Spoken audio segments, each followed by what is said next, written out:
Graça e paz, meus irmãos, do nosso Rei Jesus. Uma alegria estarmos reunidos em mais uma santa convocação para ouvirmos. Muito obrigado, meus irmãos. Estava procurando lá, lutando. Onde é que eu deixei a xícara? Muito obrigado. Deus abençoe os irmãos. Alegria sermos mais uma vez instruídos pela palavra do nosso Rei, sermos exortados e consolados por sua lei, não é? E nós vamos seguir hoje com a nossa série de exposições em Tito, finalizando ali a primeira porção do capítulo 2, que vai dos versos 1 a 10. Então quero pedir que você vá lá para Tito, capítulo 2, versos de 1 a 10.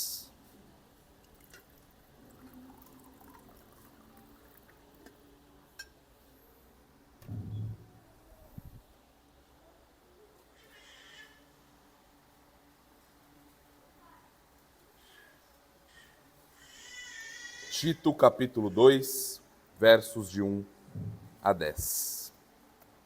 Vamos ler a Escritura. Tu, porém, fala o que convém à sã doutrina. Quanto aos homens idosos, que sejam temperantes, respeitáveis, sensatos, sadios na fé, no amor e na constância. Quanto às mulheres idosas, semelhantemente, que sejam sérias em seu proceder, não caluniadoras, não escravizadas a muito vinho, sejam mestras do bem, a fim de instruírem as jovens recém-casadas a amarem ao marido e a seus filhos, e a serem sensatas, honestas, boas donas de casa, bondosas, sujeitas ao marido, para que a palavra de Deus não seja difamada. Quanto aos moços, de igual modo, exorta-os para que em todas as coisas sejam criteriosos. Torna-te pessoalmente padrão de boas obras. No ensino, mostra integridade, reverência, linguagem sadia e irrepreensível, para que o adversário seja envergonhado, não tendo indignidade nenhuma que dizer a nosso respeito. Quanto aos servos, que sejam, em tudo, obedientes ao seu Senhor, dando-lhe motivo de satisfação. Não sejam respondões. Não furtem.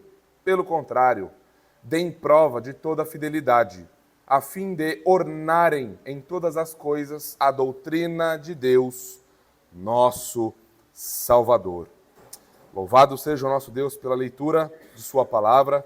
Vamos agora rogar a Ele que nos dê iluminação e uma santa disposição de alma para que possamos compreender e aplicar com sabedoria isso que acabamos de ler. Oremos. Pai Santo, uma vez mais, Senhor, perante Teu trono de graça e de glória, apegados somente no nome do Teu Filho Jesus, rogamos nesta hora, Senhor, que queime as nossas almas com a exposição da Tua palavra, que o Senhor, ó Deus, nos humilhe, a fim de que o Teu Filho Jesus, e somente Ele, seja exaltado, soberano, sobre tudo e sobre todos. Senhor, apesar das minhas fraquezas e das minhas debilidades, rogo a Ti que elas não sejam pedra de tropeço, para que o Teu povo receba a Tua palavra com alegria e avidez, e desejo de aplicar a Tua palavra em suas vidas. Senhor, salve pecadores nesta noite, salve, Senhor, pecadores nesta noite, edifica o Teu povo e continue, Senhor, pela Tua graça, a preparar os corações dos nossos pequeninos, para que eles possam, no momento oportuno, se entregarem totalmente ao Teu Filho Jesus e amarem somente a Ele, na vida e na morte. Nós Te agradecemos uma vez mais, e é no nome do Teu Filho que nós oramos e agradecemos. Amém e amém. Meus irmãos, eu começaria esse sermão fazendo a seguinte pergunta a vocês. Como é que foi a semana? Maridos, como é que foi a semana? Esposas, como é que foi a semana? Pelo sorriso de alguns e pelos alguns status que eu vi nas redes sociais, foi muito boa, não é? Vi os irmãos e as irmãs se empenhando em aplicar o sermão que foi explanado, e eu fiquei muito feliz em saber disso. Até minha amada e querida esposa se empenhou com uma doce diligência, não é? E o pudim veio, aconteceu, e louvado seja o nosso Deus por isso, não é? Não só por isso, mas por outras coisas também, que ela tem diligentemente se empenhado em louvar e glorificar a Deus em santo serviço no lar. Quem não assistiu o sermão da semana passada, eu recomendo enfaticamente que veja para que possa compreender e possa ler de uma maneira correta esse sorriso de orelha a orelha dos maridos e das esposas que vocês devem ter visto por aí. Tá bom? Meus irmãos, hoje nós vamos finalizar, como eu mencionei, essa primeira parte do capítulo 2 de Tito, capítulo 2. Na semana passada nós lidamos com a parte 1 desse texto, e hoje nós fomos até o versículo 5, não é? Hoje nós vamos seguir do 6 em diante. E nós temos visto que, se nós quisermos ter uma igreja saudável, uma família cristã saudável, se quisermos ser cristãos saudáveis, nós precisamos de uma coisa, de boa teologia. Nós precisamos da sã doutrina, sendo aquele fio condutor que governa e que dá vida a todas as coisas. Sem isso, nós seremos hipócritas, seremos fracos em nosso testemunho e seremos uma igreja, ainda que verdadeira, impura em muitas áreas. Então, por isso que todos os grupos na igreja e todas as áreas da nossa vida precisam da sã doutrina. E aí vem, portanto, aquela afirmação que vocês sabem que resume, que sintetiza todo o nosso sermão e que ajuda você, ao ler depois essa passagem, a lembrar da ideia central e principal.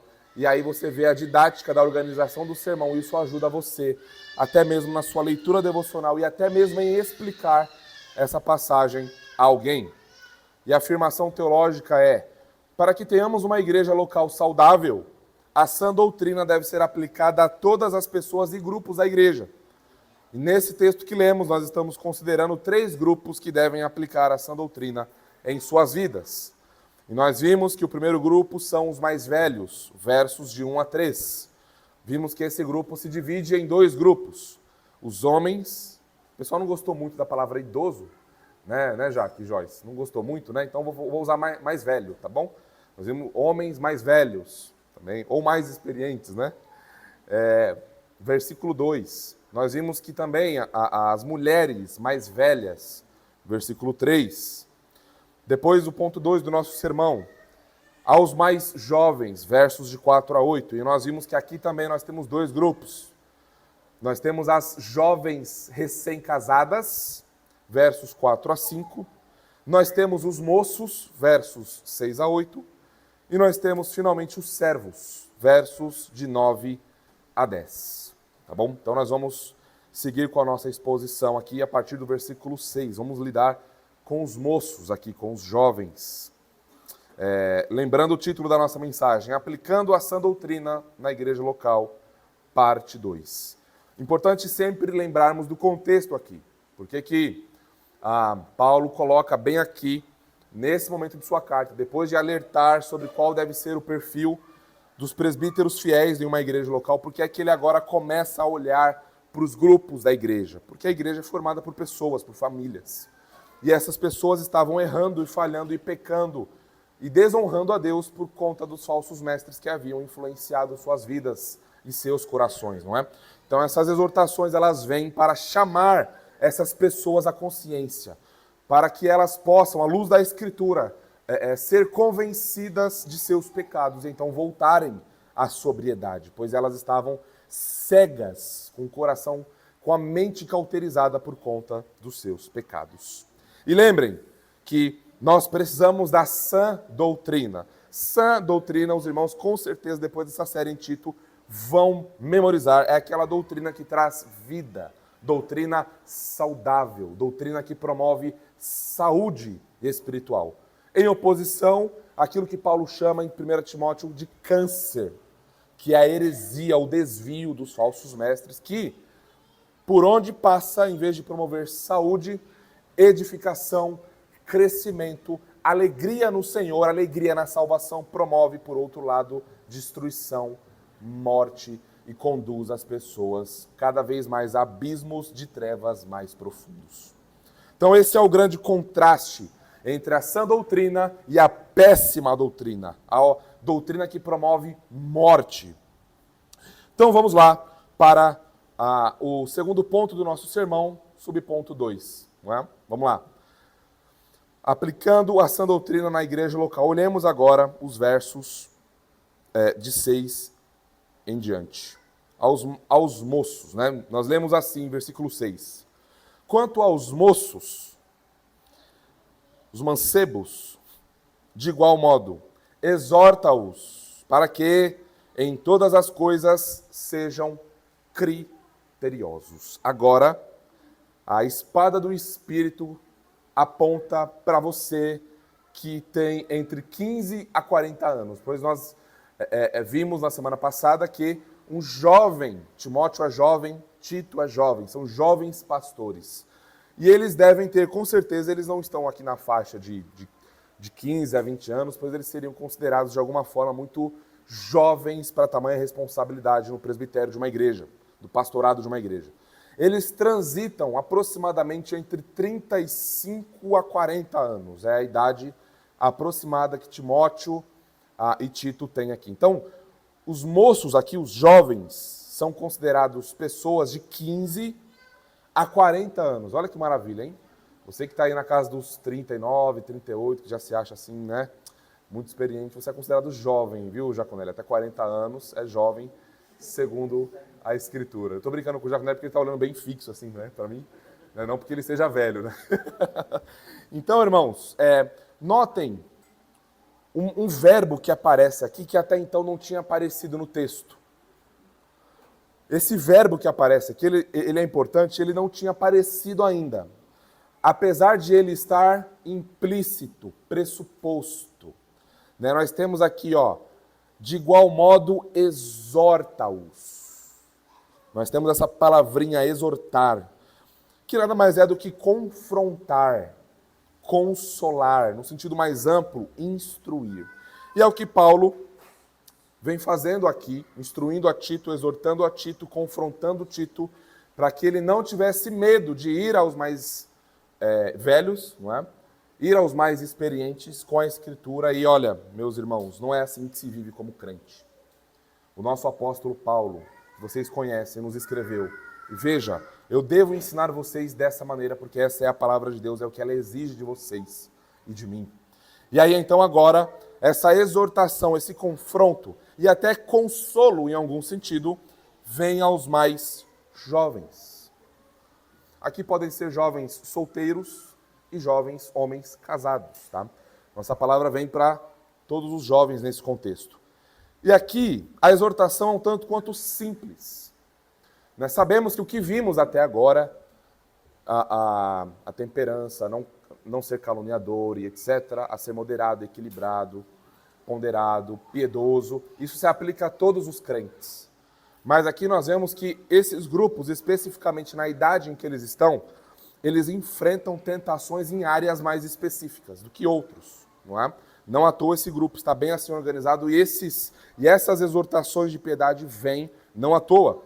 Então, a Escritura diz que os jovens, você jovem, deve ser criterioso. O que isso significa, não é? O que significa ser criterioso aqui, segundo a Escritura?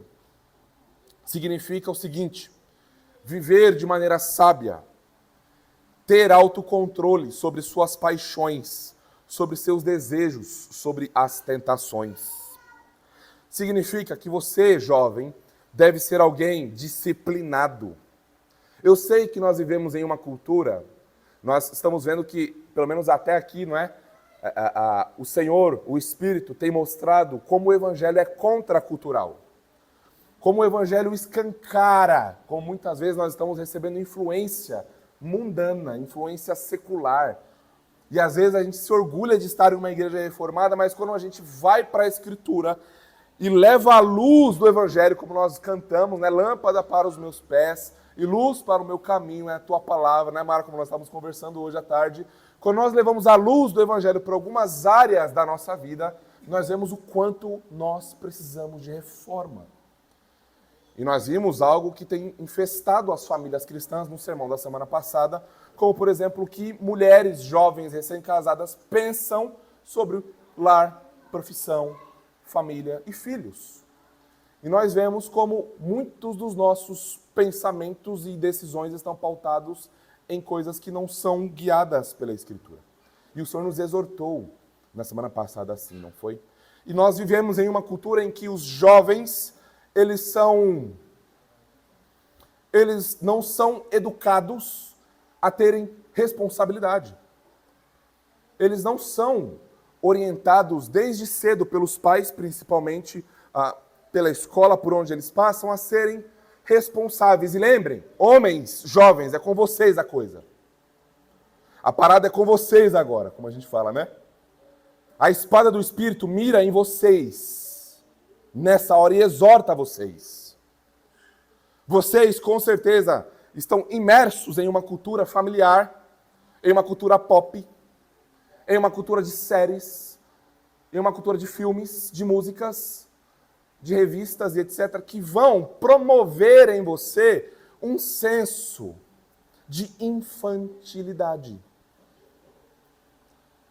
Se você pudesse, você nunca assumiria responsabilidades. Em outras palavras, eu não gostaria de ser um homem bíblico.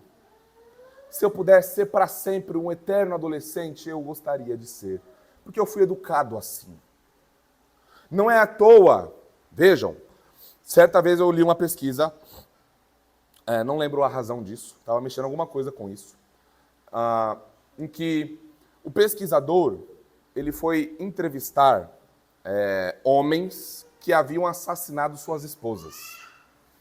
E fui fazer essa pesquisa. Por que é que esses homens, eu não lembro qual foi exatamente o nicho de pesquisa dele, a região dele, eu só lembro das conclusões da pesquisa. E ele foi pesquisar por que é que você matou ou a sua esposa, ou a sua namorada, ou a sua ficante. O que aconteceu com você? Por que você fez isso? Ele entrevistou, assim, milhares de presos, né? E algo era comum no discurso desses homens. Algo era comum. CPF, obviamente, diferente. Pais diferentes. Famílias, portanto, diferentes. Gostos, hobbies diferentes. Mas algo era comum em todo o discurso desses homens. E eu esqueci de colocar o cronômetro. Deixa eu colocar agora.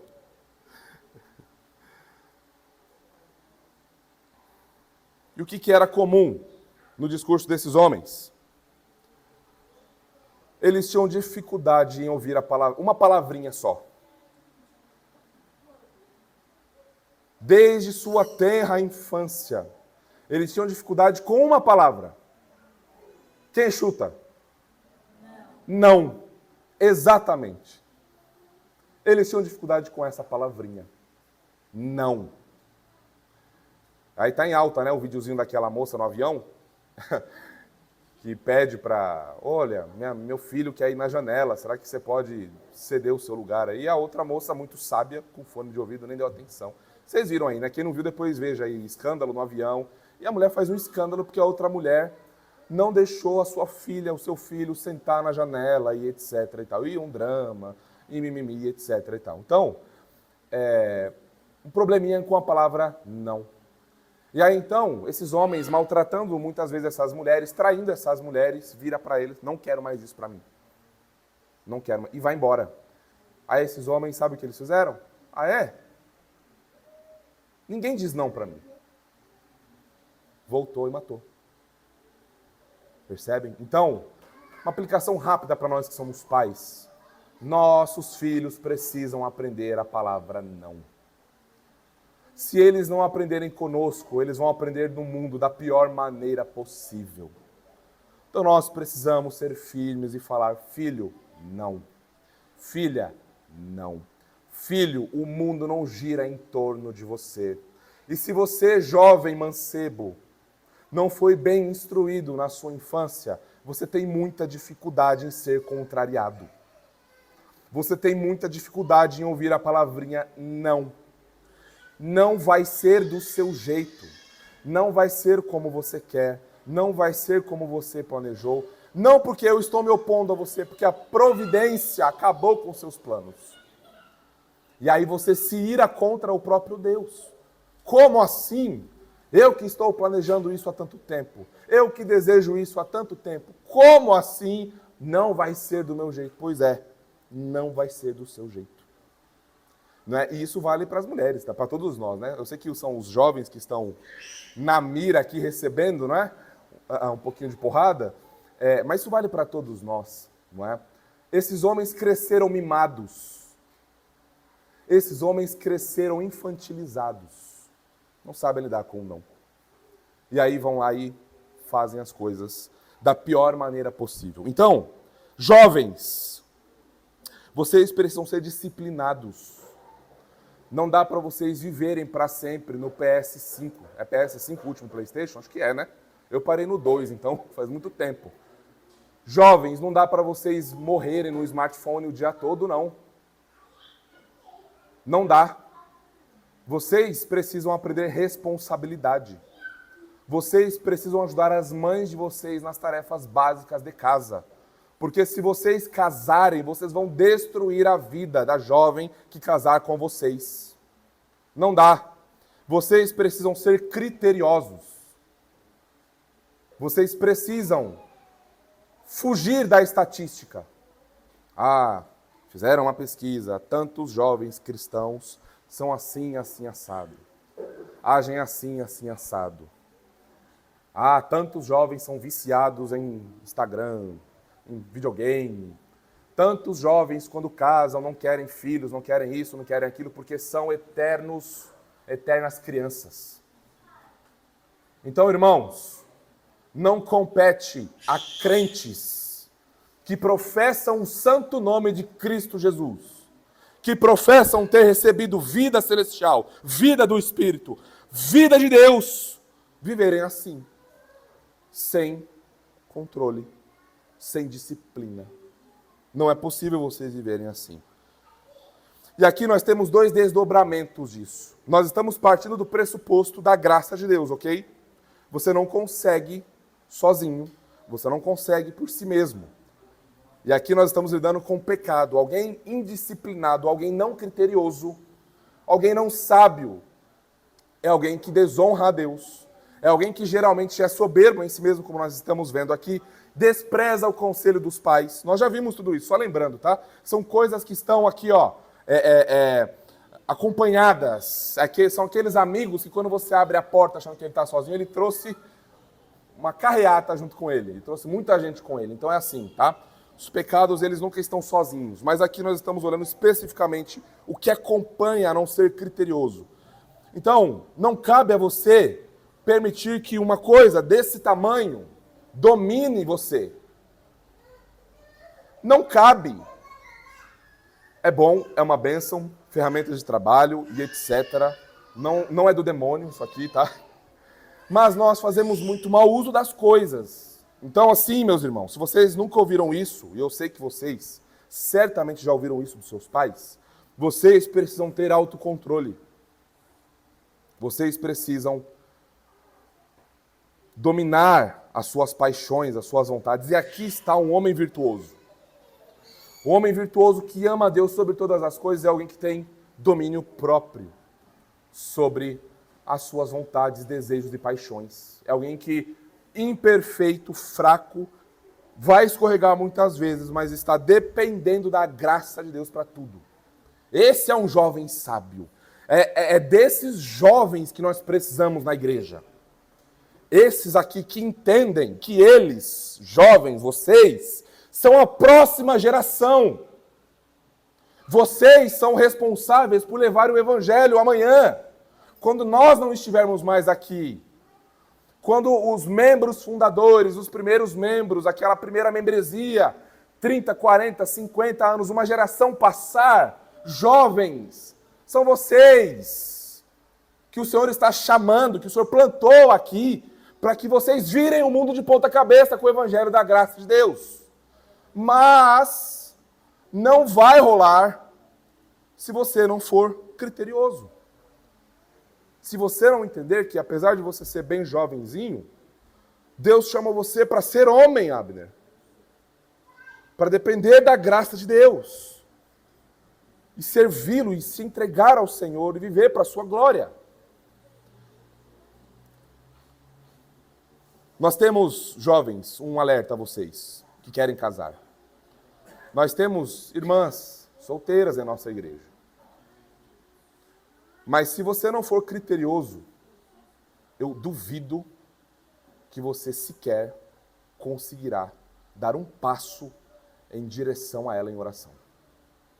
Eu duvido. Porque as nossas jovens têm sido jovens, e eu falo isso para a glória de Deus, jovens que têm amado ao Senhor. Jovens que na primeira sombra de um filisteu, ela já puxa a shotgun aqui a 12, metaforicamente falando, tá? Sim, sim. Então, irmãos, tomem cuidado. Sejam criteriosos. Sejam sábios. Irmãs, não se entreguem ao primeiro rostinho bonito que diz que é reformado. Ok? Nós vamos trabalhar muito isso em 2025. Encontros com os jovens aqui, aprender sobre corte. Sobre como que um homem se aproxima de uma mulher. Sobre qual deve ser o que a mulher deve olhar em alguém que se aproximar dela. O que um homem deve fazer. Como que a mulher deve estar atenta, como que um homem deve estar atento. Na nossa igreja, nós não adotamos a ideia desse namoro recreativo mundano, desgraçado, que prepara as pessoas para o divórcio antes mesmo deles casarem. Esse namoro recreativo mundano que dá tudo para eles e vou casar para quê? Eles já têm tudo. Já tem intimidade, tem toque, já beija, já abraça, já tira a roupa. Vou casar para quê? Qual que é o fruto disso? A jovem aparece grávida. Não é? E aí como que lidamos com isso? É um elefante na sala. Vamos casar, mas eles não estão prontos. Na pior das hipóteses, qual é a sugestão que Satanás coloca? Aborto. Percebem como nós não podemos brincar aqui? Porque um abismo vai puxando o outro abismo. Tudo isso porque jovens, homens, moços não são criteriosos, não são sábios, não são autodisciplinados. E aqui nós vemos isso, como eu mencionei, indo para dois caminhos, tá? O primeiro caminho é na moral. O segundo é na doutrina. Então os jovens, vocês jovens, nós jovens, devemos submeter a nossa moralidade às Escrituras. E entender que, por defendermos algumas pautas morais em público, não faz da gente necessariamente crente. Satanás não tem nenhum problema com boa moralidade. Ele não tem nenhum problema em você ter uma boa moral, e defender aquelas bandeiras, aquelas coisas todas que eu sei que vocês gostam. Ele tem problema quando isso é conduzido pelo Evangelho. Quando a ética não é uma ética mundana ateia, que diz assim, faça isso porque isso é bom e aceitável diante dos homens. Satanás não tem problema com isso. Satanás tem problema com isto aqui, ó. Isto aqui é bom, agradável e belo, porque glorifica a Deus e conduz as pessoas a Jesus Cristo. Ele tem problema com isso. Então nós precisamos tomar cuidado. Lembram do câncer do legalismo? Tem muitas pessoas por aí que, por defenderem família tradicional, ser contra casamento homossexual e outras coisas todas, eles acham que isso é ser crente. Eu conheço bons ateus que defendem essas coisas. Eu acho que vocês também. Tá?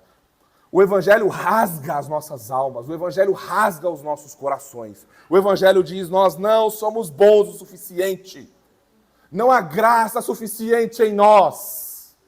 Nós não existimos para nós mesmos. Nós precisamos do Senhor e da sua graça e do seu poder. É isso que o Evangelho faz conosco.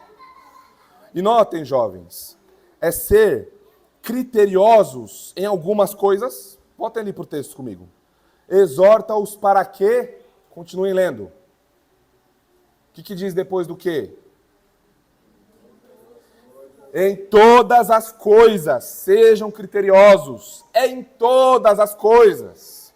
Eu não estou dizendo e nem demonizando, longe de mim fazer isso, que as coisas da terra são ruins. Não! As coisas da terra são boas. Vamos ler Gênesis 1 e 2. Tudo que Deus criou é belo, é muito bom, é para o nosso deleite, para a sua glória. O problema é que nós, com a desgraça do pecado, corrompemos tudo. E nós fazemos de uma simples árvore para o nosso deleite ir lá cometer pecado com aquilo. Nós fazemos da santificação motivo de orgulho e de vanglória. Cometemos pecado com aquilo. Nós somos muito rápidos e sábios em usar as coisas para promover mais pecado ainda. Por isso que nós precisamos ser, em todas as coisas, autodisciplinados. Você pode jogar seu PlayStation? Pode.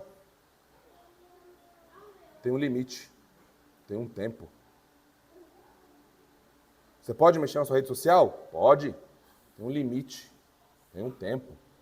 Você vai responder as mensagens no WhatsApp? Você vai priorizar as mensagens. Não dá para responder tudo de uma vez, senão você vai passar o dia lá.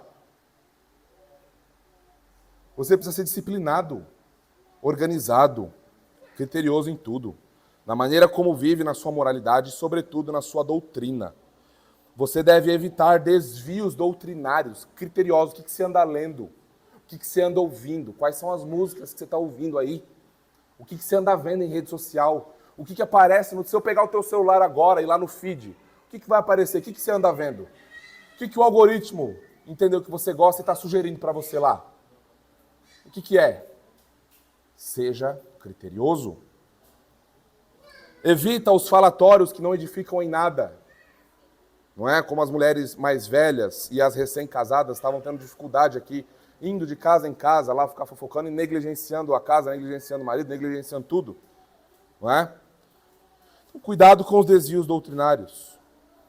Cuidado com os desvios morais.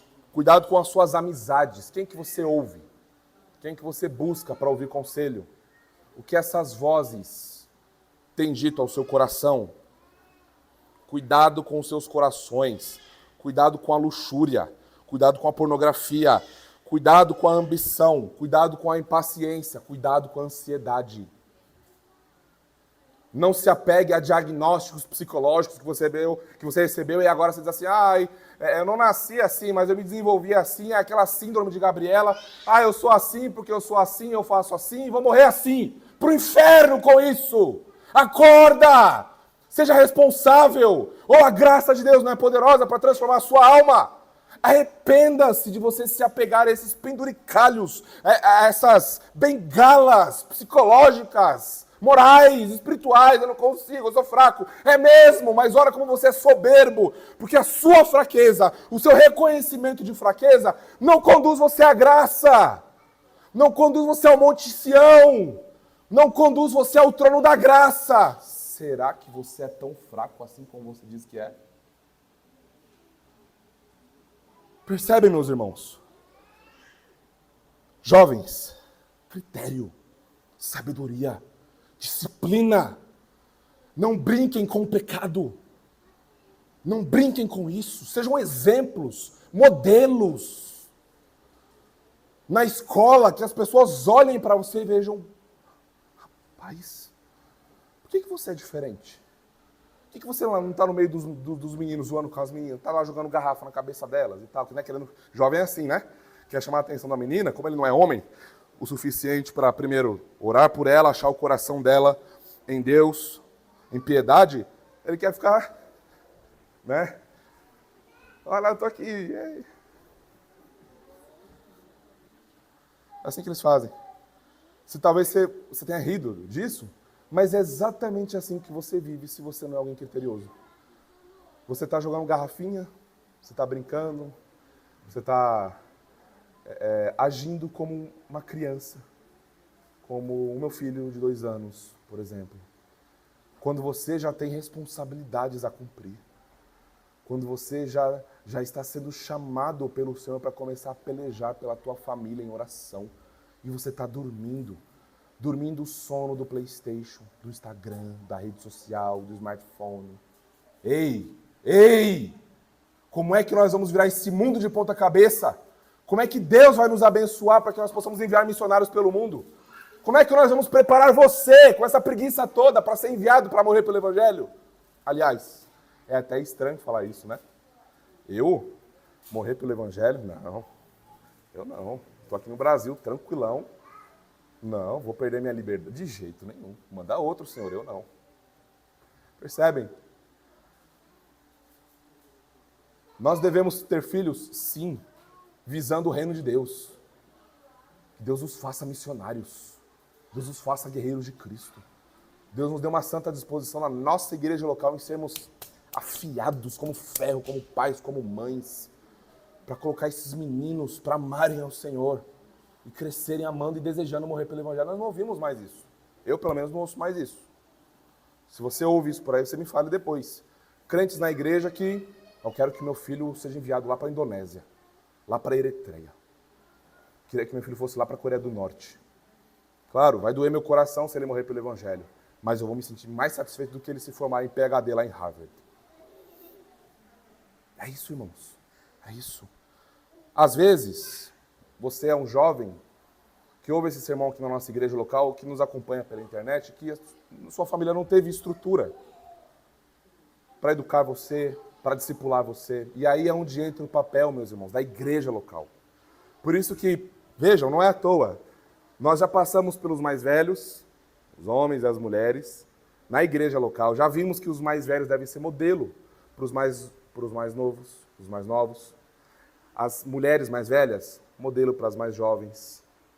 E aí agora os moços devem olhar para os seus pais crentes e aprender com eles. E se por um acaso os pais não fossem crentes, a igreja local assumiria esse papel. Eu não sei se eu já falei isso em público, não sei também se o irmão André já falou isso em público, mas, por exemplo, eu já estava conversando com uma irmã, ela preocupada, se meu marido falecer, e as crianças, eu vou ter que isso, que aquilo. Eu falei assim, irmã, você pode ficar bem tranquila. Que a nossa igreja local vai cuidar de você. A nossa igreja local vai adotar você. Você vai continuar na tua casa cuidando dos teus filhos, a igreja local vai adotar você. Essa é a nossa filosofia ministerial. As viúvas dando prioridade no cuidado. Os pobres na igreja sendo cuidados. Não é isso? Então, irmãos, sejam ensináveis, jovens. Sejam ensináveis. Como nós vimos, é grande a estultícia no teu coração. E se você é um adulto que ouve isso e não foi treinado na juventude, é grande a estultícia no teu coração ainda. Então você é teimoso. Não seja teimoso. Tema ao Senhor antes de tudo. Seja ensinável. Seja humilde. Seja moderado. É isso. Irmãs, não deixe ninguém se aproximar do coração de vocês que não seja assim. Tá bem? Faça um pacto consigo mesma. Não permita que ninguém se aproxime do seu coração assim. Tá bom? Guarde isso com você. Ore por isso. Seja firme nisso. Que você vai sofrer como nunca. E aí então nós podemos perguntar: como crescer no autocontrole piedoso? É simples. Mas é tão simples que parece que a gente não crê nessas coisas. Como que eu creio? Como que eu cresço? Como que eu educo a minha vontade, os meus desejos, segundo as Escrituras pelo Espírito? Eu vou dizer a você, com certeza não é jogando PlayStation. Eu estou batendo no PlayStation porque como faz um tempo que eu estou fora dessa cultura, então o PlayStation é a única coisa que era muito alta para mim. Talvez seja outra coisa. Vamos pegar o smartphone, tá? Pega lá, Instagram, pega isso. Com certeza não é passando horas e horas e horas lá vendo coisas e vídeos. Como é que você cresce aqui para educar a sua vontade? Se apegando às Escrituras diligentemente. Se apegando às Escrituras. É tão fácil, né? Nós temos física, milhares de traduções. Temos em grego, temos em hebraico, temos em inglês, temos em árabe. Temos no digital, temos na internet. E a gente usa tanto a internet e não lemos nem sequer um versículo da Escritura. Não vai crescer. Não vai. E eu desencorajo você a pensar em casamento. Desencorajo. Totalmente. Você não tem direito, condições de olhar para uma mulher e desejá-la para ser sua esposa. Você vai acabar com essa mulher. Vai ser uma desgraça na família. Eu desencorajo você. Se você não medita nas Escrituras, não se apega, eu desencorajo. Você não vai ser um homem bíblico, você não vai pastorear essa mulher segundo a Escritura. os seus filhos terão um modelo horrível de pai dentro de casa. Não faça isso com você. Irmã, não faça isso com a tua alma, não se entregue a alguém assim. Por favor. Se apegue à Escritura, jovem. Reformado, incansável, não é? Cadê a Escritura no teu coração? Cadê a Escritura na tua mente? Cadê a Escritura no teu quarto, no teu computador, no seu smartphone, na tua família? Cadê a Escritura na tua alma? É aqui o segredo, a chave, para que você cresça e que a sua vontade vá sendo educada, vá submetendo ao Rei e à majestade da glória de Jesus Cristo. É isso aqui, ó. É isso aqui. Isso aqui vai te levar a outra disciplina espiritual, outro meio de graça. A oração constante. Jovem, você está lamentando tanto, não é? E a gente vê muito lamento por aí. Ah, as mulheres na igreja querem isso, querem aquilo, quer esse estilo, quer aquele outro. Sabe o que uma mulher crente quer? Ela não quer uma conta bancária para você levar ela para Disney. Uma mulher crente não quer que você tenha uma Ferrari branca para passear com ela ali na Alameda Santos. Ela não quer que você tenha uma conta bancária para que então vocês tenham filhos e possam avançar, né, nesse planejamento. Sabe o que uma mulher crente quer? Um homem cristão. Um homem bíblico. Um homem sério. Uma mulher cristã não quer moleque, não quer criança. Quer homem que ame a Deus sobre todas as coisas e o próximo como a si mesmo. Porque aí ela sabe que se ela casar com esse homem, ela sabe que ele vai morrer por ela, vai se entregar por ela, porque ele é bíblico. Ele é pecador, ele é fraco, sim, mas eu estou vendo esse homem se esforçando e confiando na graça de Deus para crescer. Esse homem eu quero para a minha vida, é o que ela vai dizer. Ou o inverso, né? Como são os homens, tem que enfatizar os homens, né? Mas é essa mulher bíblica que eu quero para a minha vida também. As mulheres já apanharam, né? Eu não vou bater mais nas mulheres. Agora é os jovens homens. A tentação é grande, irmãos. Mas vocês estão prestando atenção aqui? Eu sei que nós viemos de uma cultura evangélica que a gente não vê isso em lugar nenhum. Eu sei disso. Eu sou fruto disso. Ok? Eu sei que nas nossas famílias cristãs, muitas vezes, nós não vamos ter exemplo nenhum de piedade, só aos domingos. Eu sei. Tem muita coisa que nós estamos fazendo na igreja local aqui, que quando a gente compartilha com outras pessoas, falam, vocês são loucos, isso não dá certo em lugar nenhum. A começar pelo nosso projeto de plantação. Aí agora que eu falo, vem fazer uma visitinha pra gente. Vem conversar com alguns casais que estão em corte, vem conversar com alguns noivos, vem conversar com alguns homens mais velhos, com algumas mulheres mais velhas. Vem aqui, vem visitar a gente. Sabe o que é isso? É fruto de um evangelho raso, sã doutrina zero. Por isso nós precisamos da sã doutrina, irmãos. Nós não somos ETs, nós somos da Jerusalém Celestial, não é? E estamos aqui e nós queremos simplesmente aplicar o Santo Livro. Queremos simplesmente isso, aplicar o Santo Livro na nossa vida. E isso vai ser radical mesmo. Vai ser contracultural mesmo. É outra maneira de enxergar as coisas, é outra maneira de enxergar tudo. Tudo, irmãos, absolutamente tudo. Não é? Então, jovem, meu querido e amado jovem, que eu tanto amo, onde está a oração na tua vida? Onde está o tempo que você dedica de oração? Me mostra as marcas no teu joelho. Você orando pela tua esposa, orando pelos teus pais, orando pelos teus filhos, orando para que você mesmo cresça. Onde estão as marcas da oração nos teus joelhos? É aqui, ó, é isso. É aqui. Aqui nós vamos crescer.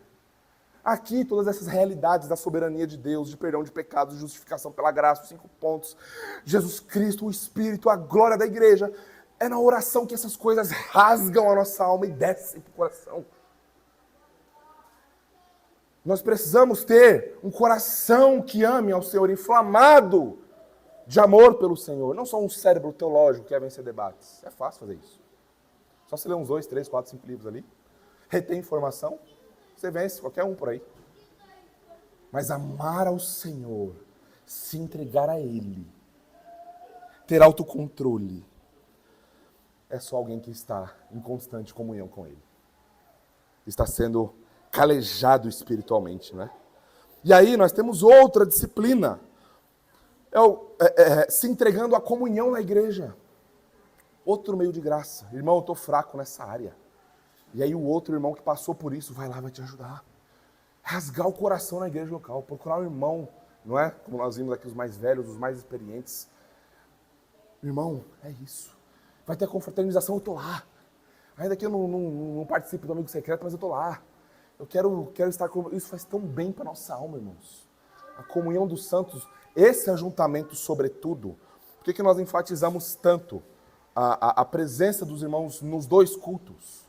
Porque nós sabemos que esse ajuntamento aqui, pela fé, é o ajuntamento de maior meio de graça que Deus nos deu. O maior. Significa que, por mais que você passe 10 horas em oração amanhã em leitura da Bíblia, não vai ter o mesmo impacto na tua alma aqui, ó. 1h30, 2 horas. Não tem. O Espírito Santo atua sem igual no ajuntamento do povo de Deus. No ajuntamento do povo da aliança, sem igual, cantar cânticos como igreja. Próxima vez que você cantar cânticos, meu irmão e minha irmã, berre, cante, não fique só lá. Cante, aleluia, eterna esperança. Cante, rasgue o seu pulmão. Mostre que você é grato ao seu Senhor cantando a Ele. E que bênção é ouvir a igreja cantar.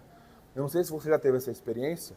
E o Vitinho, quando ele está ali, ele faz de propósito. Ele para um instrumento para que a gente possa ouvir o mais glorioso instrumento na igreja. As vozes dos santos. A voz da igreja local é o seu maior e mais belo e mais glorioso instrumento. É aquele bendito instrumento que a gente ouve, o irmãozinho desafinado aqui, a criança desafinada ali, o outro irmão aqui, todo rouco, cantando tudo errado, a música nova no seu ritmo, é isso. É o doce espírito, o grande maestro, o grande afinador do instrumento. E as nossas vozes glorificando o nosso rei. Sabe, irmãos, não neguem a comunhão, não neguem. Quando nós enfatizamos, eu sei, às vezes é chato. Lá vem o Léo falar de novo. Lá vem o André mandar mensagem de novo, faltei no culto. Mas é porque nós amamos vocês. Nós somos como aqueles bons médicos que veem a necessidade e aplicam a dose certa para curar a enfermidade, para curar a alma. Então, quando nós falamos, irmão, siga por esse caminho aqui, vá por esse, vá por aquele, é porque nós entendemos, à luz da Escritura, que esse é um bom caminho para a igreja. Nós não fazemos isso à toa. Nós fazemos isso porque nós amamos e temos cuidado com os irmãos. Isso vai fazer um bem para a tua alma. Aqui começa a reforma nas nossas vidas, nas nossas casas. Amando o Senhor, amando o seu culto. E aí, portanto, a consequência, é um efeito dominó, tá? A consequência inevitável desse jovem é que ele vai fugir de todo o pecado. Sabe? Nós temos maneiras de responder à tentação. Maneira liberal, maneira legalista, maneira ignorante e a maneira bíblica. A maneira bíblica de olhar para a tentação quando ela vem, a resposta que nós damos a ela é a seguinte: não. Não, tentação. Hoje não, Satanás. Por uma razão muito simples. Eu amo a Jesus Cristo mais do que isso que você está me oferecendo. Eu amo meu Senhor Jesus. Meu coração é dele.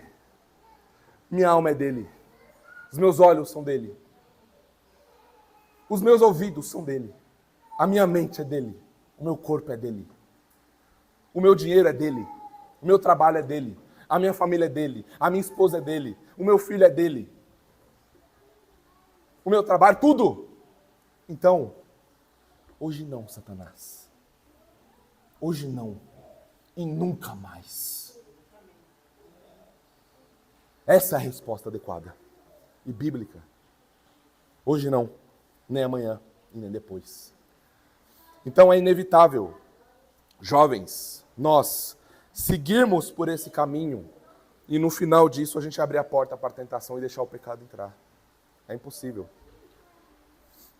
Quando o nosso coração está assim, completamente rendido a Jesus Cristo, não há tentação que possa vencê-lo. Não há.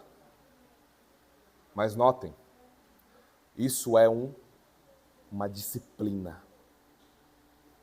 Não é assim, eu passei 5 horas em oração e nada mudou. Não é assim. Você não entendeu nada se você está achando que é assim. Eu fui na vigília lá de 2025 dos irmãos, né? A cada 3 meses vamos ter uma vigília de oração, passar a noite aqui em oração, exposição bíblica. É de pouquinho em pouquinho. Você alimenta a sua alma diariamente. Pequenas doses do remédio para que você possa crescer e acabar com essa enfermidade na alma. Então vamos aplicar aqui. Jovens, entreguem-se completamente ao Senhor. Aproveitem a juventude de vocês, vivendo e se alegrando em Deus e não no mundo. Notem aqui, não estou dizendo que você não possa se alegrar com coisas da terra, tá? É questão de ênfase, proporção e prioridade. Viva com o seu Senhor, aproveita a sua mocidade, louvando e glorificando a Deus. Indo mais fundo no conhecimento deles, procurando saber quem Ele é, desejando mais experiências com Ele, de santificação, de graça, nossa, o Senhor me visitou nessa semana através da Escritura, e Ele me deu uma profunda convicção de pecado que eu não estava vendo. Aí você conversa isso com o irmão e fala, meu irmão, e aconteceu comigo algo parecido, e vocês estão conversando ali sobre a piedade. Eu quero ir mais fundo no Senhor, eu quero conhecê-lo mais, eu quero crescer mais em piedade e em justiça. Não se contente com o nível espiritual que você chegou. Cresça a uma infinidade no Senhor. Não há limites no Senhor. É a graça infinita, a graça sem igual. E a gente pode crescer e crescer, crescer, crescer cada vez mais. Senhor, fortalece o meu testemunho. Como eu sou fraco, como eu sou apático, como eu sou raquítico. Entregue-se ao Senhor seriamente nisso que vimos e você verá o que Ele fará com você. Você quer realmente ser usado pelo Senhor? Entregue-se completamente a Ele. E você verá o que vai acontecer. Aquele Pedro fraco, que estava com medo de morrer e de perder a vida, que negou 3 vezes, daqui um tempinho, cheio do Espírito, o que ele faz? Vocês crucificaram o Senhor da vida. Arrependam-se e creiam no Evangelho, para que venham tempos de refrigério. O Pedro covarde, medroso, de repente é um Pedro corajoso, cheio de vigor espiritual e celestial. O que está acontecendo com esse homem? É o poder da graça de Deus, irmãos. Não é o Pedro que agora ficou corajoso, né? Eu fiz lá aquele curso, 7 passos para ser um leão espiritual. Não, nada disso. Ele se rendeu ao Senhor e a sua graça o inundou. Cheio do Espírito foi e pregou. Sejam disciplinados, jovens, em aplicar essa exortação. Não sejam estatística, sejam santos, sejam puros. Sejam sérios em tudo. Não negociem a piedade. Não negociem o Senhor. Não negociem a justiça do Evangelho com coisas tão pequenas e tão banais, que não vão contribuir em nada para a tua alma. E aí, ainda aos jovens, tem uma palavra aqui aos jovens pastores. Vocês acham que a pessoa que a gente ia se livrar é? Tem uma palavrinha aqui, dos versos 7 a 8, aos jovens que são pastores. Vamos ler essa parte. Diz assim, torna-te, a partir do 7, tá? Torna-te pessoalmente padrão de boas obras. No ensino mostra integridade, reverência, linguagem sadia e irrepreensível, para que o adversário seja envergonhado, não tendo indignidade nenhuma que dizer a nosso respeito.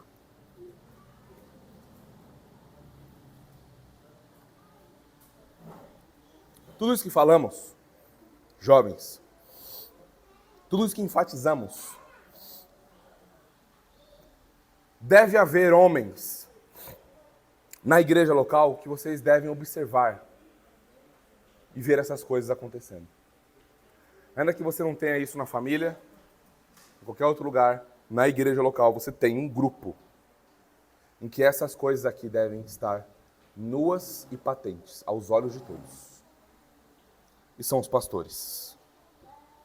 O texto diz, Paulo exortando a Tito, torna-te padrão de boas obras. Em outras palavras, Tito, ao exortar os jovens aí, o pessoal, lembre, você deve se tornar pessoalmente padrão dessas coisas. Modelo de boas obras. E padrão aqui é aquela, como nós já falamos anteriormente, é aquela forma de bolo. Você coloca lá os ingredientes, a massa, o fermento e etc. E você tem aquela forma redonda. Todos os bolos que você fizer ali não sairão quadrados. Não sairão em formato de triângulo, retângulo. Não, sairão redondos. É uma forma redonda. É isso, padrão. É esse o padrão. O modelo a ser imitado.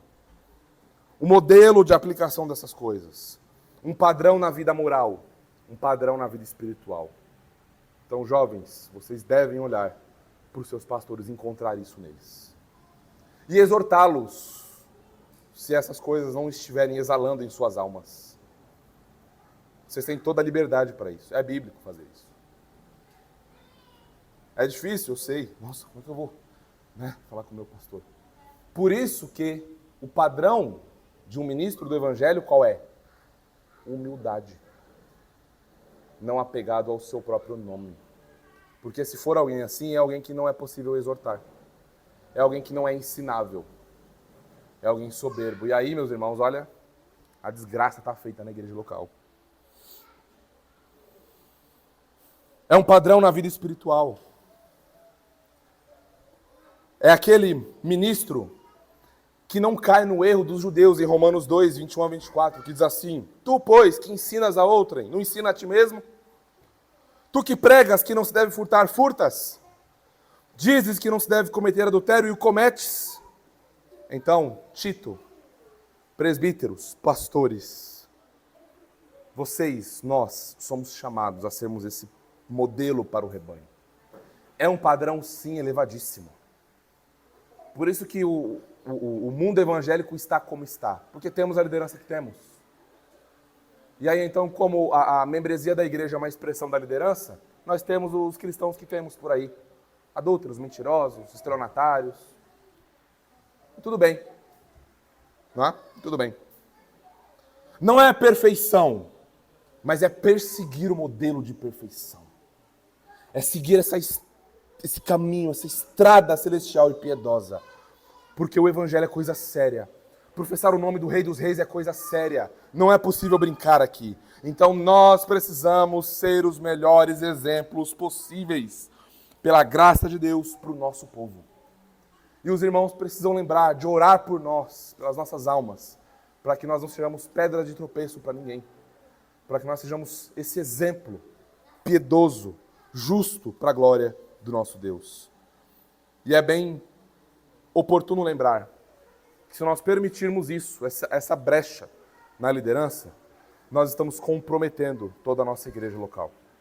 Hipocrisia ministerial leva à ruína. E nós não queremos ir para o fundo do abismo. Então nós não podemos abrir brechas aqui.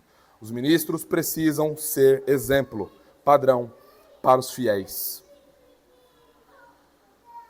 Todas as virtudes que um ministro quer ver numa família, todo o crescimento que os pastores querem ver em um irmão, primeiro devem ser cultivados em sua própria vida pessoal. Antes de eu subir para pregar esse evangelho que eu estou pregando a vocês, isso me rasgou antes. Eu não sei quem acompanhou os meus stories aí recentemente. Essa série em Tito tem mexido comigo. Tem mexido comigo. Os irmãos estão acompanhando a minha luta contra o refrigerante, não é? E tem mexido comigo. Eu preciso ser alguém temperante. Eu preciso ter autocontrole. Não posso ser dado assim às minhas vontades. Açúcar, açúcar, açúcar. Não. Como é que eu vou exortar os meus irmãos a serem disciplinados? Está mexendo comigo. Agora, o Andrezão a gente brinca, né? Que a gente já tentou e tal, outras vezes, etc e tal. Mas agora o que está mexendo comigo é ser esse padrão. É um pouco diferente agora. Depois vocês perguntam até para minha esposa, para me incentivar e para confirmar o que eu estou dizendo, tá? Que agora a motivação é outra. Não é só porque eu estou ficando inchado. Não, a motivação é outra. A motivação agora é a glória de Deus. Estava até conversando com o Mateusão também, depois a gente limpou aqui e tal. Então tem mexido comigo. Então antes de nós subirmos ao púlpito e exortarmos os irmãos, a Escritura rasga a gente primeiro. Humilha a gente primeiro. Exorta os nossos pecados primeiro. Para que a gente venha então e exorte os irmãos. Ore por mim nesse aspecto, tá bom? Para que seja bem sucedido dessa vez, para a glória de Deus. Pouca autoridade no ensino, se não for acompanhada de uma aplicação zelosa na vida do pastor, é hipocrisia. Você vê pouca autoridade no ensino, pouco zelo na exposição do evangelho, pouca aplicação zelosa, não tem poder, não tem nada. Então, nós desejamos que os irmãos sirvam à igreja, nós temos que ser os modelos de serviço. Os pastores querem que os irmãos evitem o pecado, o pastor deve ser exemplo de luta com o pecado. Os pastores querem que os irmãos resolvam conflitos de maneira sábia entre si, os pastores precisam resolver esses conflitos de maneira sábia entre si. Os pastores querem que os irmãos parem de entregar sua língua ao diabo sendo maledicentes e caluniadores. Como vai ser possível se o pastor não é exemplo disso para o rebanho? Então, tudo aquilo que os pastores desejam da membresia, eles devem ser o exemplo, o modelo, o padrão a ser seguido. Doutrina e vida caminham lado a lado. É impossível separar uma coisa da outra. Então, se eu tenho uma boa doutrina, eu preciso ter uma boa vida. Se eu não tenho uma boa vida, eu acho que eu não tenho uma boa doutrina. Acho não, tenho certeza. Tem alguma coisa estranha aqui. Alguma coisa não está aplicando direito. O que está acontecendo aqui? Então, doutrina e vida caminham lado a lado. E aí, nós temos aqui algumas áreas, né, que o jovem pastor deve ser padrão de boas obras. E agora, no ensino, ele deve ser íntegro, reverente. O que isso significa? Ensino é instrução, é discipulado, é pregação, como vocês estão ouvindo aqui. Não só de maneira formal como aqui, mas de maneira informal também. Então, qualquer tipo de ensino do ministro deve ter integridade e reverência. O que isso significa? Significa que essa doutrina, o que é ensinado, não deve ter corrupção de erro. Não deve ter heresia ali, sem mácula. É algo puro, é algo sério, reverente, que sempre busca a glória de Deus e não a aprovação dos homens. Então é esse jovem ministro aqui deve estar no ensino, o teu foco, a tua disciplina, aquilo que você deve buscar, integridade e reverência. A sua linguagem, jovem ministro, isso, óbvio, se aplica a todos da igreja, ok? Mas especificamente aos ministros agora, jovens. A sua linguagem deve ser uma linguagem sadia, irrepreensível. Olha o que diz o texto. Versículo 8. Linguagem sadia e irrepreensível. É um ensino saudável. É um ensino uma linguagem que não promove acusação. Não significa aqui que nós não sejamos atacados pelos inimigos, mas é que nós não devemos dar ocasião para que nós sejamos acusados de alguma coisa pelo nosso inimigo, para que nós não sejamos pedra de tropeço para o evangelho. O ensino do ministro e a maneira de comunicar é importante. Nós podemos comunicar algo muito bom, mas de maneira completamente errada e truculenta. Nós podemos estar falando daquilo que é mais puro e santo para a igreja, mas a maneira como comunicamos afasta as pessoas. Não temos sabedoria no falar. E é isso que Paulo está dizendo aqui. E a razão para isso é muito séria. Olha o finalzinho do versículo. Para que o adversário seja envergonhado, não tendo indignidade nenhuma que dizer a nosso respeito. Significa que os opositores do evangelho não terão munições para nos acusar de qualquer coisa. Ah lá, ó, o pastor da Igreja Batista Herança Reformada, olha como ele é soberbo, ó. Teu pastor, né? Ah lá, ó, brigando com os outros, xingando os outros, caluniando os outros, zombando dos outros. É teu pastor, né? Olha que horroroso isso. Nossa, ô, você não tomou remedinho hoje, hein, pastor? Por quê? Está dando ocasião, está dando munição para o inimigo. Não deve ser assim.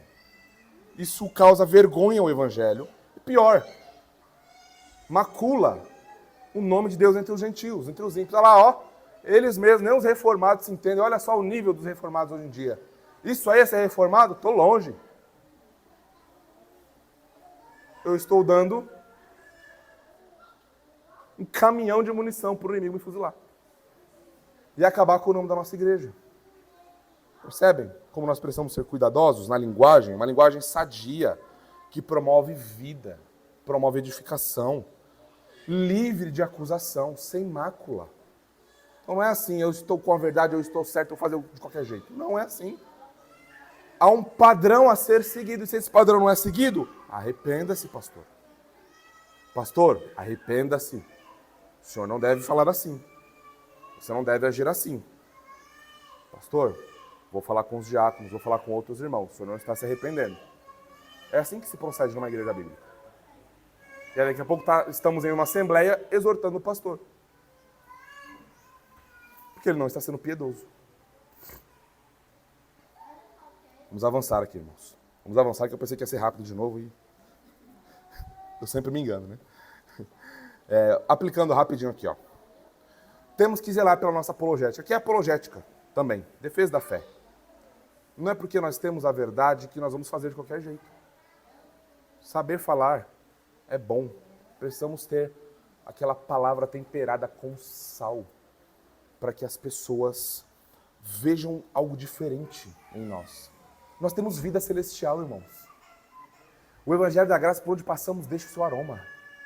Não é? Então, nós não precisamos mais agir como os ímpios agem, como nós agíamos outrora. Nós fomos transformados. Não podemos usar de meios carnais para escarnecer e atacar os inimigos. Devemos atacar falsos ensinos? Sim, mas de maneira reverente e bíblica, como o Senhor ordena, não de qualquer maneira.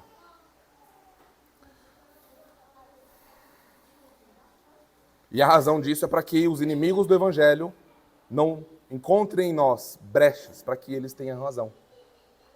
Tá? E agora ao nosso último ponto. Aplicando a sã doutrina na igreja local, parte 2. Então, agora nós vamos olhar para os servos, e são os versículos finais aqui, né? Os versos 9 e 10. Diz assim, ó: quanto aos servos, que sejam em tudo obedientes ao seu Senhor, dando-lhe motivo de satisfação, não sejam respondões, não furtem, pelo contrário, deem prova de toda a fidelidade, a fim de ornarem em todas as coisas a doutrina de Deus, nosso Salvador. Servos aqui é literalmente escravos. Tá bem? Literalmente, escravos. Só que Paulo aqui, em nenhum outro lugar na Escritura, está legitimizando a escravidão. De maneira nenhuma. Esse é um assunto sensível, a gente precisa lidar com ele aqui. O que Paulo está fazendo aqui, inspirado pelo Espírito? Instruindo como deve ser o procedimento de um escravo com o seu senhor. Em outros lugares na Escritura, em Efésios 6, por exemplo, em Colossenses, você vai ver também Paulo chamando a atenção dos... Tem uma carta inteira sobre isso, a de Filemão. Pois leia Filemão. Filemão é exortado por Paulo a perdoar, não é, seu escravo, que ele fugiu, ele roubou algumas coisas e ele deveria ser morto, ser preso. E Paulo apela para que ele receba o escravo, assim como ele foi recebido no Evangelho. Então você vê o Evangelho radicalizando a maneira como o servo, o escravo, lida com o seu senhor, e como o seu senhor lida com o seu escravo, né, com o seu empregado. Então, a escravidão no Império Romano, ela não era como nos séculos posteriores. O que é escravidão? Escravidão envolve, veja bem, como isso aqui é muito sério, é muito terrível. Escravidão envolve venda de pessoas com fins de submissão total a trabalhos forçados. Geralmente, quando uma nação invade a outra, né? Esse contexto militar e bélico, aquele que é subjugado e perde, torna-se, portanto, escravo daqueles que venceram, os mais poderosos, né? E ficam à mercê deles completamente. Preços diferentes, o que acontece nesse mercado terrível? Pessoas são comercializadas e vendidas segundo a cor de sua pele, segundo a sua força, né? Trabalhos forçados, braçais. Jornadas de trabalho profundamente exaustivas. O escravo não tem descanso. O que o dono manda, ele faz. Não tem vontade própria. Condições degradantes de trabalho. É o que nós encontramos, não é? Em contextos modernos de escravidão. Só que no período do Novo Testamento, nós tínhamos aquelas famílias, pais, mães, filhos, e um escravo. Eram as famílias geralmente padrões no primeiro século. Só que era um tanto diferente o modelo de escravidão em alguns contextos do Império Romano. Por exemplo, escravos poderiam ser médicos no primeiro século. Poderia ser ali um médico da família, um serviçal da família que cuidasse dessa área. Ele poderia ser um tutor, um professor dos filhos e etc. Eles poderiam ser escravos domésticos, né, que cuidassem da casa. Contadores, contadores. Poderiam trabalhar no campo, trabalhar em mina. E eles podiam juntar dinheiro para comprar sua liberdade. Isso no contexto do primeiro século. Nós sabemos que muitos erros foram cometidos aqui, inclusive por crentes, né, que faziam uma interpretação muito ruim de certos textos para poder explorar as pessoas. Mas apesar dessa má interpretação ao longo da história, nós não podemos jamais atribuir isso à Escritura ou a Deus, jamais. Porque nós aprendemos na Escritura que todo ser humano é imagem e semelhança de Deus. Digno de amor, de respeito, de uma condição sadia de trabalho. Nunca nós encontramos na Escritura alguém sendo incentivado a fazer isso com outro ser humano. Tratar como animal, comprar como se fosse uma caneca. Isso é inadmissível, uma coisa dessa. É por isso que nós temos grandes nomes que lutaram contra a escravidão nos séculos 17 e 19. Nós temos, por exemplo, alguns nomes como William Wilberforce, David Livingstone, Elijah Lovejoy, Harriet Beecher e muitos outros irmãos que viram esse contexto horrível e horroroso e militaram contra isso.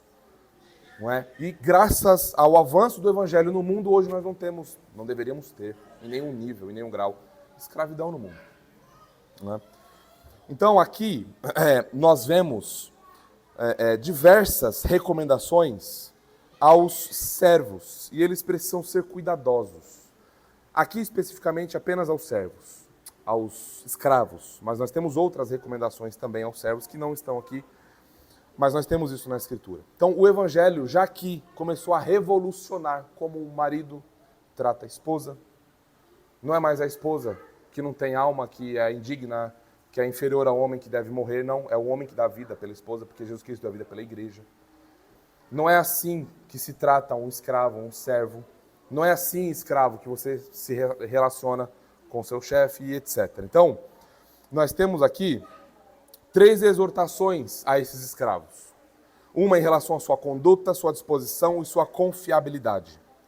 Veja o versículo 9 lá, Sejam em tudo obedientes ao seu Senhor. Não significa, óbvio, que eles deveriam... o meu Senhor está mandando eu pecar, eu roubar a casa do Vitor e da Fernanda. Não vou fazer isso porque eu sou crente. E claro, os escravos que rejeitassem fazer alguma coisa que o seu Senhor está mandando fazer, está sujeito a punição e morte. Então aqui também é um teste de sua fé. Eles deveriam ser obedientes ao seu Senhor até a página 2. Desde que isso não os levasse a transgredir a lei de Deus. Do contrário, seria preferível perder a vida. E aí a conduta deles deve ser o seguinte, obedientes ao Senhor, é a conduta deles, não mais rebeldes, não mais soberbos como antes. A disposição deles, dando-lhe motivo de satisfação, não sejam respondões. Agora eles têm disposição de servir ao seu Senhor, como servindo a Cristo Jesus, o seu chefe, sobremodo. Né? E isso é uma aplicação para nós, profissionais das diversas áreas aí. Nós servimos aos nossos chefes, agradamos aos nossos chefes, não fazemos o que temos que fazer, simplesmente porque temos que fazer, mas é porque o Senhor Jesus confiou aquele trabalho a nós. Então, onde estamos plantados, profissionalmente falando, o Jesus Cristo é o nosso rei, é o nosso patrão, né? Então, a nossa disposição não deve ser uma disposição respondona, desobediente, truculenta ou soberbo. É uma disposição no coração que não é mais rebelde como outrora. E uma confiabilidade nesses escravos. Vejam o verso 10. Não furtem. Pelo contrário, deem prova de toda fidelidade. Aqui, ele deveria se mostrar fiel em tudo. Eu posso confiar no meu servo. Eu posso deixar aqui as joias, eu posso deixar aqui as economias da família, eu posso dizer a ele o que tem no cofre, posso dar a ele a senha do cofre. Eu sei que ele, se precisar de alguma coisa, ele não vai roubar, ele vai pedir. Eu confio nele. Ele é alguém que inspira confiança. Isso é importante, sabe por quê? Porque, vejam, mais uma vez, nada na Escritura é à toa. No primeiro século, escravos tinham uma fama de serem ladrões, preguiçosos e bocudos, né? Aquele que não leva desaforo para casa, sabe? Eles tinham essa fama. Então agora o evangelho vem e fala assim, olha, você agora pertence a um outro reino. E nesse outro reino há uma ética celestial a ser seguida. E a ética celestial é essa. É assim que você serve a Deus com a sua profissão. É assim que você serve a Deus no mundo. E aí, agora nós vemos o motivo de tudo isso. O finalzinho ali do versículo 10. Ó, a fim de... Isso aqui é importante. Já vou dar dica para vocês. Isso aqui é importante. A fim de... A causa, a finalidade, a razão. Quando nós começarmos na semana que vem, se Deus quiser, do versículo 11 em diante, nós vamos tratar de uma doutrina cara. A expiação eficaz. E eu quero que você note quando o a fim de aparecer lá no texto. Eu quero que você grife. Eu quero que você marque, que você coloque lá, passe o marca-texto, coloque sublinhe de vermelho, faça um círculo. Você vai ver a razão do que está sendo dito. Por que que os jovens, os velhos e todo mundo na igreja, os presbíteros, os pastores, devem viver dessa forma? A fim de ornarem, mais uma vez, ó, em todas as coisas, palavra importante aqui em Tito, ornar em todas as coisas a doutrina de Deus, nosso Salvador. Essa ideia de ornar significa decorar, tornar mais atrativo por meio da decoração. A ideia aqui é organizar aquelas joias preciosas de tal forma que, por exemplo, eu tenho aqui um baú e as joias estão todas amontoadas, uma em cima da outra. Eu não consigo ver o anel, não consigo ver o brinco, o colar, o bracelete, o relógio, não consigo ver nada. O que eu vou fazer? Eu vou colocar essas joias na prateleira. Eu vou expor cada uma dessas joias ali. E aí nenhuma vai ficar em cima da outra, assim a gente vai conseguir ver a beleza e a glória e o brilho e a majestade de cada uma dessas. Rapaz, eu nunca tinha percebido como aquele bracelete, ele brilha. Mas você viu aquele brinco ali? Ele é pequeno. Mas, percebem? Essa é a ideia do ornar aqui. Significa que as boas obras, a nossa maneira de viver, submissa ao Evangelho, deixa a doutrina de Deus mais bela. Há 2 séculos, os patrões, já que a gente está nesse assunto, nas entrevistas de emprego, ele perguntava assim, você é crente? Você ama Jesus Cristo? Amo. Os empresários preferiam essas pessoas para trabalhar. Ó, aquele ali é crente. Ó, coloca ele primeiro. Sabe por quê? Porque antes o evangelho era levado a sério. Hoje em dia a gente tem essa água com açúcar aí, e eu ouço por aí de empresários, de pessoas, não é? Líderes assim, no âmbito comercial, profissional. Eu não quero crente trabalhando comigo, não. Crente é uma desgraça. Não quero. É fofoca, é isso. Não. Crente só me dá problema. Eu prefiro contratar um ateu. Irmãos, como dói ouvir isso. Como dói, como rasga o coração. Por quê? Não estão adornando a doutrina de Deus. Não estão. Não estão mostrando a beleza do Evangelho, a glória das joias, a glória da predestinação, a glória da soberania de Deus, a glória da justificação pela fé, a glória da igreja, a glória da santificação, da mortificação. Não estão mostrando nada disso. A glória de ter Jesus Cristo como o Rei da vida. Não tem isso. Não tem. Não é belo para ninguém essas coisas. Por causa de crentes falsos, como nós vimos de manhã. Crentes falsos que têm uma profissão de fé falsa, vazia, sem poder, sem graça. Mas a vida celestial está em nós. A vida celestial nos alcançou, salvos das trevas para a luz. E aí agora, irmãos, diz o Senhor Jesus, nesse contexto, para você, homem mais velho, mulher mais velha, jovem casada, jovem homem solteiro, jovens pastores, ouçam isso aqui. É assim que deve ser, assim brilhe também a vossa luz diante dos homens, para que vejam as vossas boas obras e glorifiquem o Pai que está nos céus. Mateus 5,16. É isso, irmãos. É isso que o Evangelho faz conosco. O Evangelho da graça de Deus é isso. Jesus morreu por pecadores. Nós estamos diante da mesa dele, daqui a pouco veremos isso, escancarado diante dos nossos olhos. Ele ressuscitou ao terceiro dia, nos trouxe nova vida, nos trouxe os céus, nos deu o seu trono de graça, o seu povo. Então a nossa vida deve adornar o Evangelho. A nossa vida deve adornar todas as coisas que nós temos aprendido. Irmãos, é esse o poder do Evangelho operando nas nossas vidas, nas nossas famílias. Talvez você se considere uma pessoa muito indigna, muito simples. Quero dizer algo a você. O Evangelho estava disponível e ainda está disponível a escravos do primeiro século. Pessoas que eram desprezadas e eram valorizadas apenas por seus serviços, mas como pessoa, totalmente desprezível. Por mais indigno que você seja, por mais pequeno que você se sinta, por mais que sua condição social e financeira seja lá embaixo, quero dizer uma coisa a você, há uma riqueza celestial reservada para você nos céus, em Jesus Cristo. Então você também pode receber essa graça do Senhor, a graça da justificação, e ser salvo, e também passar a adornar, a embelezar a doutrina de Deus, porque Ele é o nosso Salvador. E é aqui onde tudo muda. Não pertencemos a nós mesmos, não pertencemos mais ao diabo, não pertencemos mais ao mundo, não pertencemos mais ao Egito, não pertencemos mais à Babilônia, não somos mais da Síria. Não, nós não estamos mais perdidos em nossos delitos e pecados. Nós pertencemos ao nosso Rei Jesus, o nosso grande campeão, o nosso grande Salvador. Portanto, meus irmãos, é assim que crentes devem viver. É assim que a sã doutrina deve ser aplicada na igreja local, para que o Evangelho seja adornado em todas as coisas.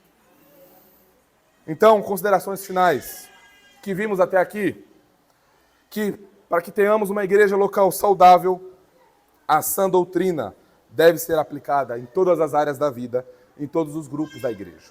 Nós vimos isso, que os mais velhos devem fazer isso, os homens mais velhos, as mulheres mais velhas, os mais jovens devem fazer isso, as mulheres recém-casadas, os jovens homens e também os servos devem fazer isso. Irmãos, sejamos zelosos e diligentes em aplicar a sã doutrina em nossas vidas e em nossa igreja local. Amém? Vamos orar. Pai justo, louvado seja o teu santo nome no teu Filho Jesus. Senhor, nós rogamos a Ti que faça de nossa igreja uma igreja que embeleze o Teu Evangelho, com as boas obras da graça que o Senhor preparou para andarmos. Senhor, dê graça aos nossos irmãos mais velhos, as mulheres, os homens. Dê graça aos mais jovens, às recém-casadas, às casadas, aos homens.